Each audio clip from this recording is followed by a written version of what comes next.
What's going on, YouTube? It's time for another episode of the Sesh podcast. I'm here with Dan Lee as always, and we are going to be discussing an array of topics this week. A lot of the topics revolve around poker. This is probably going to be a very heavily poker-based podcast episode, at least. So, without further ado, Danny Lee, what's up? What's going on, man? Just finished a nice little session at our home stomping grounds at the Stokes. Didn't really go so well. Played a 1-3-6. For those who don't understand poker, 1-3 are the blinds, and 6 is what they call a strata, which is just an added blind into the game to kind of create action. And it actually turned out to be 1, 3, 6, 12, 24 at times. And it's just a very action table, but for some reason I never do good at these tables, and I don't know why. It's not that I lost a lot today, it's just that I'm always card dead. And I don't know. One of my good friends, though, he was at the table with me, and he just never missed. He always made the right decision. He won every pot, and I haven't had one of those days in a while, so. Hey, you can't win them all. A wise man once told me, you can't win them all. I will say, though, obviously it's been a week since we released. Well, it's only been a few days since we actually released the first episode. What kind of feedback have you heard? I know a few people in the Silks have approached me about this, saying that it was interesting, and B, that they may want to be a future guest. So I was just curious what your thoughts were. I've actually heard more positive reviews about this. I've had a lot of people, we've told some people in there, and they've watched it, they've listened to it, and a lot of people, they think probably with a little bit more editing and a little bit more just, as time goes on, this will get a lot better. I mean, this is our second episode, so we're just kind of still getting into it. But a lot of people, they say they like it, That room, the Silks Poker Room, it's just there's so much to talk about. There's so much to dive into that, people are willing to talk about anything and everything. So I think they're fans from what I hear so far. Yeah, I get a lot of the same reaction. A lot of people say they enjoyed listening to it. A lot of people are surprised by how talkative Dan Lee is. If you play poker against Dan Lee, he's pretty quiet for the most part until at least he gets to know you. Then he opens up. But this is the Dan Lee that I know pretty well. He likes to talk and give his opinion for sure. So I think a lot of people were surprised by that. I'd say the Silks Poker Room, because of how it is, everybody kind of knows everybody. So there is like a pretty big interest for a lot of people because they want to hear, kind of just general thoughts on certain people in the room, certain things going on in the room. You're going to stay away from a lot of maybe the drama in the room per se. I mean, obviously topics may come up, but for the most part it'll be a lot of poker. But there's a lot of drama in that room too. Imagine a high school for adults, and that's pretty much the Silks. Yeah. Jordan says I don't talk much, but that's just when I play poker. I'm just trying to focus and, make some money, win some money. And there's a lot of rich, we'll call them fish, just bad players, and they're just always willing to dust off money. And I'm one of those players that just kind of sit back and wait for the right time to do so. So I'm just kind of focused. But, I try to chat it up as well. I don't want to be that guy that's, not talking to anybody and just be like the, awkward, weird guy that never says anything. So I think I've become, ever since I started playing at the Stokes, probably 8 years ago, I've definitely opened up a lot, and I've been more talkative and chatty and more friendly to a lot of other people. So, without further ado, let's dive into this week's discussion. Jordan? Yeah, so I mean, an easy segue is, talking about feedback that we've gotten from people who said that maybe they want to make appearances on the show. That brings me to Dustin Bradley. Dustin Bradley is the guy we brought up last week. For people who played the Silks, a lot of you may know Dustin. A lot of you may hate him. Some of you may like him. We like Dustin, obviously. He's a good guy. He likes to run his mouth, talk a lot of shit. There's definitely no in between. You either love the guy or you hate him. But, Dustin's one of the guys that said he was a fan. He said he listened to it, he enjoyed it, and he wants to come on. Now, the plan was to probably bring Dustin on tonight. However, things ran a little late at the Silks. And he's got 2 kids and a wife. He had to get home. I understand that. So I will tell you, Dustin is 90% confirmed to come on next week. So the listeners will get to hear Dustin's perspective about the room in general, his thoughts about a lot of the poker play that's in the room and things going on. But one thing I've noticed about Dustin, and Dan Lee, you can maybe attest to this. Is lucky? he's run pretty fucking good lately here. Apparently, he's on a 14 Sesh win streak. You know what's funny? I remember putting him in back in the day, and I never got these results. I always got I remember this actually happened a couple years ago. We came back from Vegas. I had lost a lot of money already. Dustin needed to be put in again, so I gave him a shot. And I'm pretty sure $4,000 later, I was still putting him in. And I'm thinking to myself, why am I, this hole's just going to get bigger and bigger if I continue with this. Eventually it has to turn around, right? So he convinced me to let him play PLO. Dustin can't even play hold'em that well. So for him to get a game where there's more cards, I don't know. So I gave him the benefit of the doubt, and I literally told him, this is the final straw. If you don't make it, then, that's it. So I remember he late registered for a PLO tournament at the Silks, which literally had 20 players. I didn't even think it was worth it. Somehow he made it to the final table, and somehow he won it for I think it was maybe $2,000 or something. So I could tell he was pretty upset about it because all the money that he won, he had to give to me. He was in what we call makeup. If you're backed by somebody and you lose, you're in quote unquote makeup, which means you owe whatever it is that you lost. So for example, Dustin was in the hole for me $4,000 and he won $2,000. So that $2,000 he had to get back from me, and now instead of being in the hole $4,000, he's in the hole for $2,000. But then he convinced me to keep playing PLO, and he decided to go to Hard Rock one night. And it's funny because in one session, he literally got out of the hole. And I think in the matter of maybe less than a week, my minus $4,000 loss turned into a $500 upswing. So Dustin's a good player, he's got to run good at the right times. I wish I was putting him in now, but I'm not that lucky apparently. Yeah, bad timing. It's all about timing. I don't know. Dustin's someone I've known for quite a while at the Silks. One thing people may not know is the Silks used to be only open. I've been playing there since I was 18 years old. Used to only be open during racing season. It's a horse track, so whenever the horses are running, the poker room would be open, which is only 6 months out of the year. Then the poker room actually became open all year. But the limits for Florida were basically, if you're going to play cash, it was $100 max cash, no matter what your game, whether you're playing 1-2 or whether you're playing 5-10. It's $100 max buy-in. So the cash games really were just kind of a crapshoot. You didn't really want to get involved. At that time, I played a lot online, so I wasn't playing a ton in the room. But in 2010, they changed the limit. So now you can actually buy in for legitimate amounts now. You can actually come in for 100 or 200 big blinds. That you don't have to worry about coming in short. So when they changed the limits, I started playing in the room a lot more. I met Dustin in the room. I thought he played pretty well, and everybody else at our table is a fish. And you kind of bond like that. If you play poker a lot, you kind of notice who are good players, who are not good players, and then obviously, probably one of the best ways to get better at poker is discussing hands with players that you think are pretty good, because everyone's going to have kind of a different perspective on how they see the game and how they would have played maybe certain hands. And if you are just looking through the way that you play it, you're going to be missing out on, maybe mistakes that you're making or just different thoughts that should be going through your head when you're making decisions. So that's how I met Dustin. He is a guy that has terrible bankroll management. If he ever gets a bankroll, he'll blow through it like no other. And then, now he's just grinding or trying to build a bankroll again. There's no sustainability because he literally has no bankroll management. But I remember years where Dustin just complained and whined that he runs so bad, blah, blah, blah. He's on a ridiculous upswing right now, and I'm happy for him, and it's good. He's playing well, but he's also running very well. And most people, if you think about it, usually play better when they're running better. They have more confidence. They believe all their decisions and reads are correct, and they go with them. When you're struggling, when you're running bad, you second-guess yourself, you make more mistakes, and then it just amplifies, you're losing. And so I'm happy for Dustin. Good for him, right? See, the classic example of the opposite of Dustin would be me this month. I'm not quite running as well as Dustin is. So let's take a look here at my May sessions. So I have put in a total of 18 sessions. I have won 9 of them and I've lost 9 of them. So I'm winning 50% of the time, which is very bad. According to my in my annual chart for the whole year, I'm actually winning 68% of my sessions. So for me to only be winning half of them, I'll admit I'm not playing the greatest. I'm running average.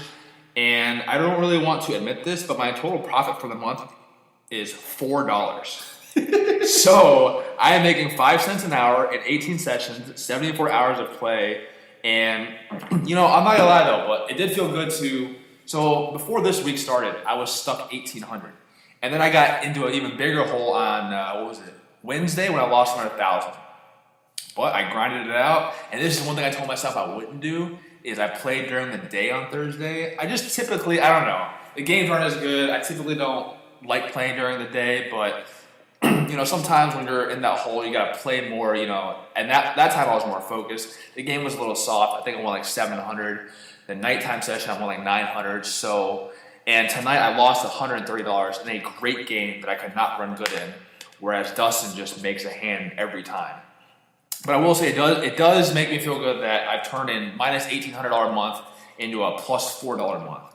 And there's still a week to go, so hopefully I can just, have a good end to the month, because poker is obviously a long-term game, and the better players are always going to succeed in the end. So I'm hoping for nothing but good things to end the month. Yeah, obviously that's a good swing. The minus 1,800 is never fun. I'm having a decent month. It is what it is. I haven't played a ton of sessions this month, but I'm up a little over $2,000, which isn't great, but it's obviously it's not bad. This past week has been rough. I thought I played probably the best session I played all month on, Wednesday? And I ended up winning like 600, but I feel like I should have won about 6,000. I think I know where he's going with this. And we will discuss this hand that I feel like was misplayed between me and Daniel. Not misplayed by myself. I thought I played it. Jordan's perfect. No, I thought that was just a really good session, and I felt like my results should have been a little bit better. I also played last night. I thought I played pretty well. I ran up a stack pretty early, and then I lost really 2 big hands, and that kind of just defined my night. So, that's the thing with poker, ups and downs. Got to deal with it. See, the thing with poker is, like, if you lose a big hand, whether it is that you got unlucky or you just played the hand poorly, it's always going to be in your mind for the rest of the session. Some people handle it better than others. On Wednesday, I just kept not making hands. I would raise, I would call a bet, I would miss, and after a while that adds up. Next thing you know, I'm in the game for $1,100, and I'm not obviously playing my best. And I'm sure Jordan will tell you a great example of that in a hand I got into with him. Yeah, obviously we're on this topic. We might as well discuss this hand. It's interesting. To preface that, yes, Daniel was not playing his best, but see, that's the thing with Daniel. I was in a gambling mood.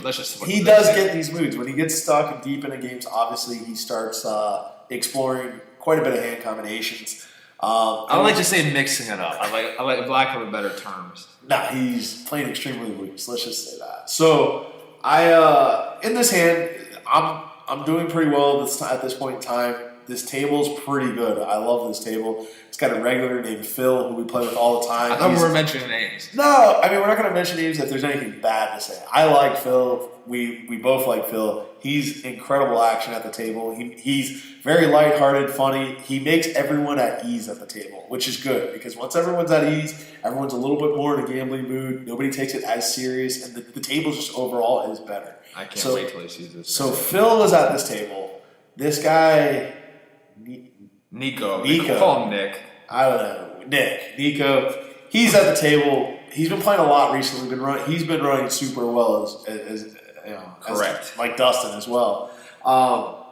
And he's been in a lot. And he's action as well. He likes to drive action. He's a fan of 3-betting all types of hands, and he's a fan of just inflating pots with marginal hands at best. So with him, Phil, some other characters at the table, and then a stuck Dan Lee. This table is prime for just somebody to run over everybody.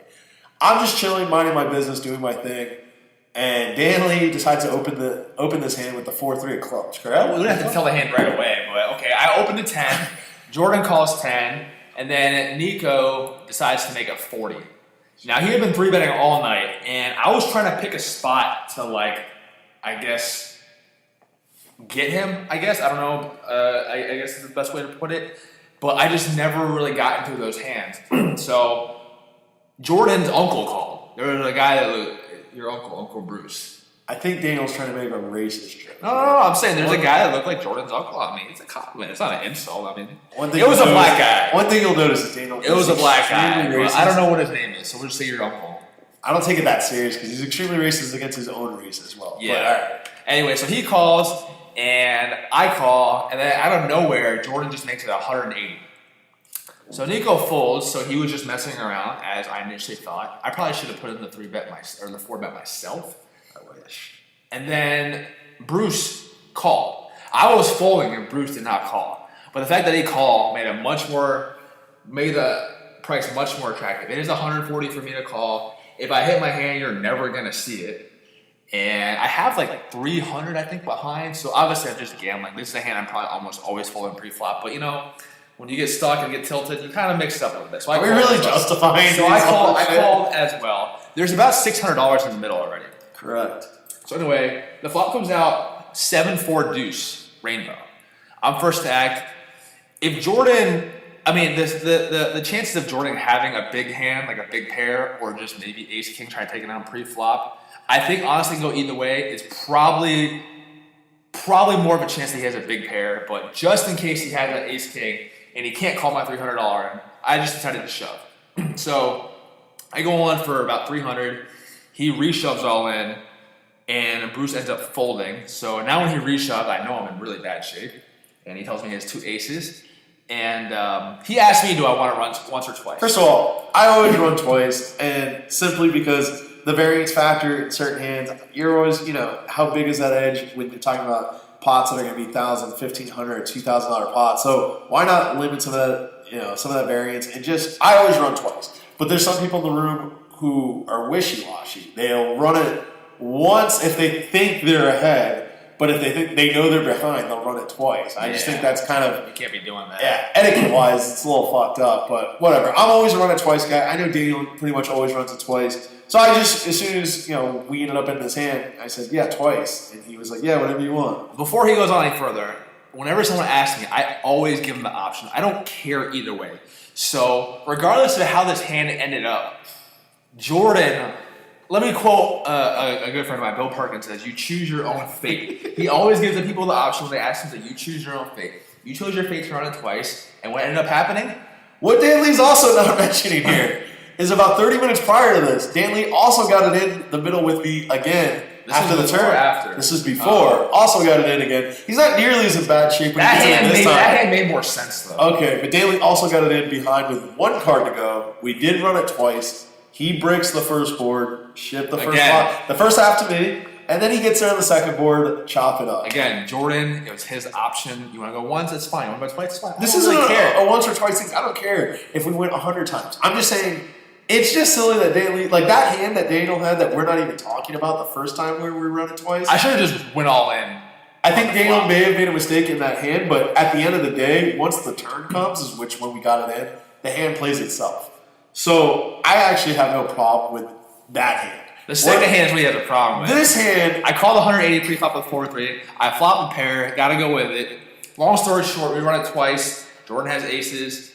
I ended up making a straight on the second board with. I turned an ace on the second board. It was deuce 4, 7, ace. The river was a 5, and he looked very confused when I turned my hand. Yeah, Daniel was excited to turn his hand. First of all, I don't know what his hand is. He knows what my hand is. I have no idea what his hand is. The first board runs out, and he shakes his head. That's you. Okay, so now I really don't know what the fuck I'm looking for. The turn on the second board is an ace. So I'm like, okay, Daniel's dead. But then the river's a 5, and Daniel's like so excited to turn his hand up. And like, how does he have a 3 in this? I'm happy I got my money back. So, hey, that's what happens. But that's what I mean. I played a really good session on Wednesday. I won a good amount. I'm not trying to complain, but given how I played, and for the most part, I should have won a lot more. So that's how poker is. Like you sometimes you win the pot you're not supposed to. Sometimes you lose the pot you're supposed to win. That's just how it works out. Jordan played. What Jordan is also forgetting to mention is he won a huge pot when he flopped quads and just bet every single street. Got called every single street. Hit the high hand. First of all, the high hand was $100. It doesn't matter. It's still an extra $100. The pot itself was probably like The pot was pretty 800 or large. 900, yeah. Yeah, well, it's not my fault that my boy can't fold. I thought that's what you had too. I thought to myself, like, Jordan is that good. sly enough to bet like 4 of a kind here. Like, I knew you were full 7-7. I think you might have 2 8s, but then like the way just the whole hand went, on the river you bet small. I knew you wanted to call it, and I was like pretty sure you had 4 of a kind, and surely enough you did. Because not a lot of people like will just flat out just bet out with quads, like with the nuts. Like, people just don't do that. But Jordan, plays differently, and you got the right guy to pay you off too. Of course. I mean, well, I knew with the people who were in that hand pre-flop, like, obviously I wasn't expecting to flop quads. I was just hoping to flop one of them. That would have been cool. When I saw the flop, I mean, I'm first to act in this spot. I'm always leading into this group of players because there's no way. I run zero risk of anybody folding. I run zero risk of everyone folding their hand because there's 3 stations in this hand, and at least one of them is going to peel another card. I don't even know what that guy's hand was. Do you know? It could be anything. I think he turned to 10. I think. He might have had like Jack 10. I think he turned to 10 and was just never folding.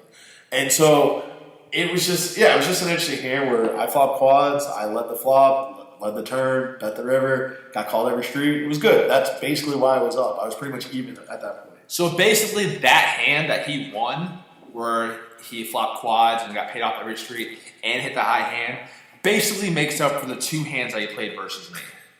That's how I like to look at it. Yeah, I'm sure that's how Dan Lee likes to look at it. Think about it. Yeah, I mean, yeah, if you would have fell to me twice, then yeah, you would have had an additional $1,000, but you didn't. But you sat back, you patiently waited, you played fine, and then you get rewarded. So it all worked out for you in the end. Whereas I got my dick kicked in. Yeah, Daniel had a rough night. I mean, again, like one of our good friends, Vaughn Muggett, says, hey, maybe that's why you lost. You were playing shit hands like 4-3 for $180. But it's all good.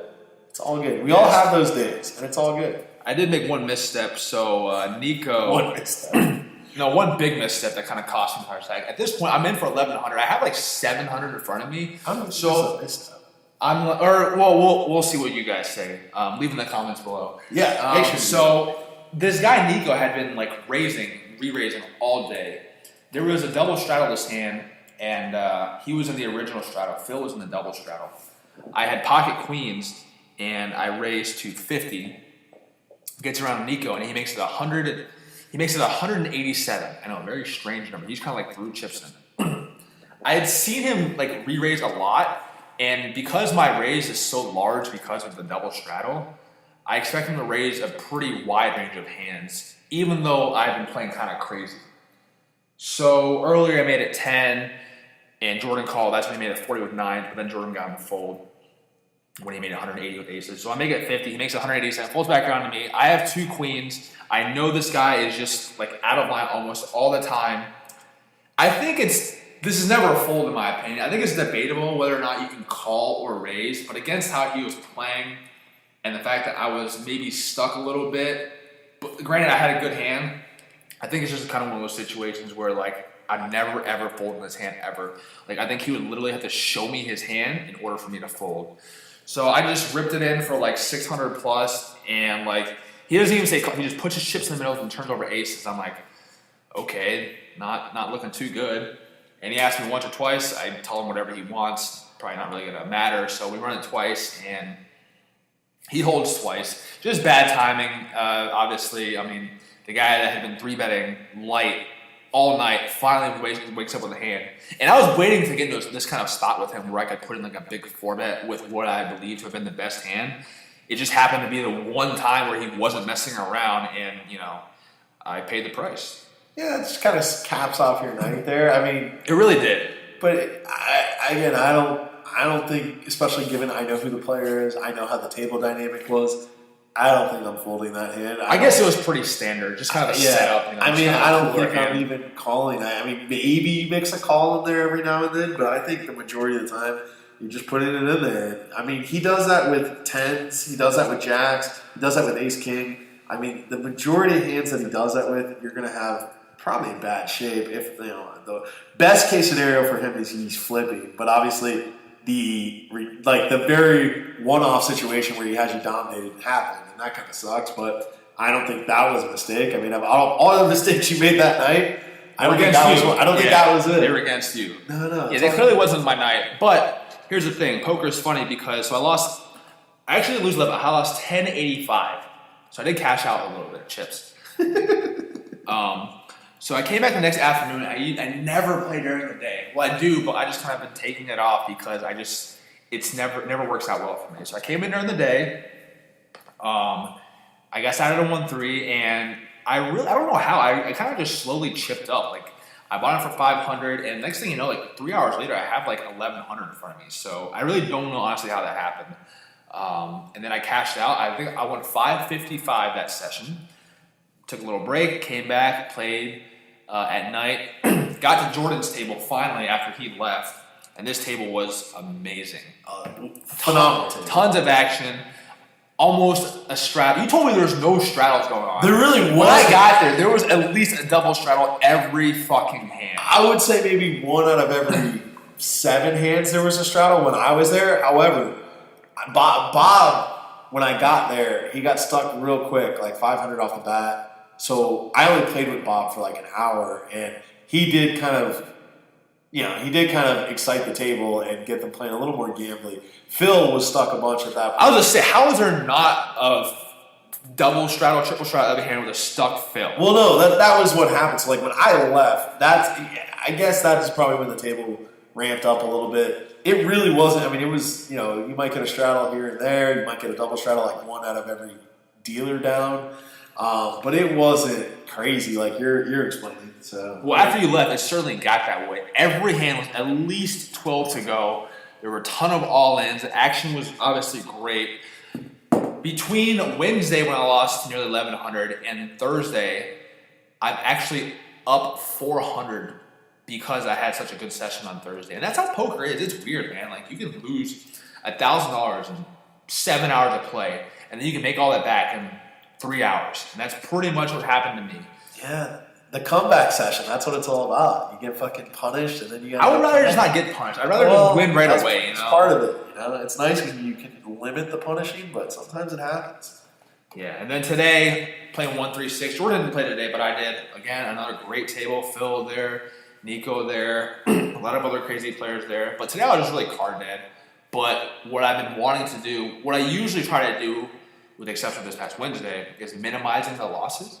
So today, pretty card dead overall. I bought it for 500 at a 1-3-6 game, and I cashed out for 370. So I lost $130, which could be way worse, believe me. I just never got a hand ever. But you're gonna have sessions like that where you'll play for 5-6 hours and you lose like $100. You'll have sessions where you play for 10 hours and you lose $1,000. You'll have sessions where you play for 30 minutes and you win $700. So poker is very swingy in that regard, unless of course you're my friend Dustin, who just plays for 5 hours, an hour, and just up 1,000 like always. This is true. Dustin runs really well lately. I'm curious, who's your favorite dealer in that room? Who's my favorite dealer? Based on what? Like personality? Like just like they're like all the mechanics? Like just overall what? I guess like the overall, like how well they control and deal the game, how interactive they are with the players. Like who's your favorite? Well, that is an interesting question. I feel like I know who you're gonna say, and not for the reasons that you named. Well, you tell me if I'm wrong. I don't know. So, well, first of all, I feel like I have a dealer that hooks it up. Like when this person gets in the box, I can feel fairly confident that they're gonna be shipping me some pots. And that's Christy. Okay, Christy. Not who I thought you were going to say. Exactly. But I think the last 2 downs that she's dealt for me, I literally just been card dead. I don't think I lost any. I just didn't win anything. I literally pretty much folded the entire time she was there the last couple times. So are we choosing based on who we run best with? That's a factor, but absolutely not. So I'm going to tell you my favorite dealer is actually Jeanette. And okay. Jeanette, for many reasons. She's not bad to look at. She is very interactive at the table, very engaging. She can control the game and deal the game pretty well. And so she's just a very entertaining dealer to have in the box. You can joke around with her, have some fun. So Jeanette is probably my favorite dealer. I think she will be joining us next week. So you guys will get to meet the great Jeanette. So part of the reason why I brought up Jeanette, I mean, not that she's not my favorite dealer, but she is Yes, we got to get Jeanette on here. Jeanette will be on here talking about her life. And I'll tell you, if you love stories, you're going to love Jeanette. She is in the middle of the most epic love story right now. So be prepared to maybe shed a tear, maybe get motivated to do something great for your loved one, because Jeanette is all about love. You know, she dated a friend of ours, and I think that kind of soured her some men. I want to ask her about that when she's here. And now she's just in love. So definitely be on the lookout for that. That'll be coming soon. But you didn't answer who your favorite. I don't really have a favorite. You know, I think all the dealers in there are equal. I don't agree with that. I think you have a favorite. Do you think you know who I'm going to choose? I don't think you know. Who your favorite dealer is? Yeah, because based on all those factors. Yeah, because I feel like you want to say like a certain person. We it's both not know, that person. I understand that. We both want to say that person, but they really are our favorite dealer. But I'm going to say your favorite dealer is probably, I'm going to say Kathy. Hey, you're right. See, that's a sick read I have. Kathy, again, she's very. She just likes that, you know, Kathy runs her game. She doesn't take shit, you know. She's kind of got that, like, you know how we always talk about poker players at the table that got that tough guy image? Like, Kathy's got that, like, tough girl dealer image, which I like because, like, she'll run her game, but at the same time, she just likes to hang out and talk shit and just, you know, be, like, one of the guys. Like, literally, Kathy's probably one of the only dealers in there. I asked her questions today. I'm like, Kathy, based off the players at this table, if I gave you $10 million, who would you sleep with? Like, you can't have that conversation with just anybody. Jeanette, you can have that conversation. I did like how she said you were a front runner because it'd be the least amount of work. I don't know what she's talking about. I don't know what she's talking about when she said that. Clearly, she doesn't know either. I thought that was a pretty good comment. Anyway, but, you know, you can't get that from a lot of dealers. I don't know, maybe it's because, you know, Kathy and I talk a lot. You know, maybe it's because we just get along really well. Maybe your personality just match. But, you know, as far as running the game, you know, overall just personality, like, just... She's probably at the top for me. Yeah, I mean, I think Kathy's definitely one of the more entertaining dealers for sure. I enjoy Kathy. She's very good at dealing. She's very good at controlling the game and dealing, and she's very engaging. So yeah, Kathy and Jeanette, two of the top dealers in that room. That is not saying a whole lot. Let's be real. There are some dealers in that room that struggle. But for the most part, we like all the dealers. I feel like you wanted to go to like the question is like, okay, so we know our favorite dealers, but who's our... Well, that leads me right into my next question. So we know who the favorite dealers are. Curious is who you find to be the most attractive dealer, Danley? The most attractive dealer? Huh, I gotta think about this for a second. Do they still have to currently work there? Yes. I feel like our answer is going to be the same on this. Of course it's going to be the same. I don't even know if we need to say it, because if you're listening to this podcast and you play at the Silks, you know the answer to this question. But what if this person watches the video? It's kind of embarrassing. Exactly. But that's why I don't even think we need to say the name. Okay, so you all know who it is. Let's yes, you all know who it is. Exactly. We all think that is who it is. So, good. You know, I mean, now do I wish... You know, I'm not going to say it. But you know what? We all know who it is. It's all good. And I hope the Silks decides to hire more dealers that look like that. That would be great. I agree. Nothing else I can say about that. So the last thing I want to bring up here, Danley, before we kind of phase this episode out is what's up with Danley's love life here? We don't have to go into too much detail, but I feel like people are interested in finding out what is up with Danley's love life. He does play a lot of poker, and maybe it involves... I'm pretty private when it comes to that stuff. Nothing really going on. There is an interest, but I don't really know. It's kind of complicated because this particular person, she's like, it's like back and forth between her and her ex. So I don't really know where things stand. I don't want to be that guy. So... it's just very confusing right now, so I'm just gonna like let her do her own thing. I'm just gonna kind of relax, you know. That's all there really is to say. I mean, that's just, you know, I'm more focusing right now on poker. I'm not gonna lie though, I did play last week, and I was kind of thinking about this person a lot, and it kind of affected my play, which is probably why I played so poorly on Wednesday. Just trying to justify. Yes, I mean, I am justifying my poor play. That's my excuse, I guess you could say. Yeah. But nothing really going on. What about you? Well, my love life. Interesting. What's his name? His name does not exist. So, it is what it is. I was talking to a young lady. She turned out to be a little psychotic, I guess. I don't know. I mean, I know what we're talking about. Yeah, obviously. If you guys are ever in the neighborhood, just stop by. No, I'm just kidding.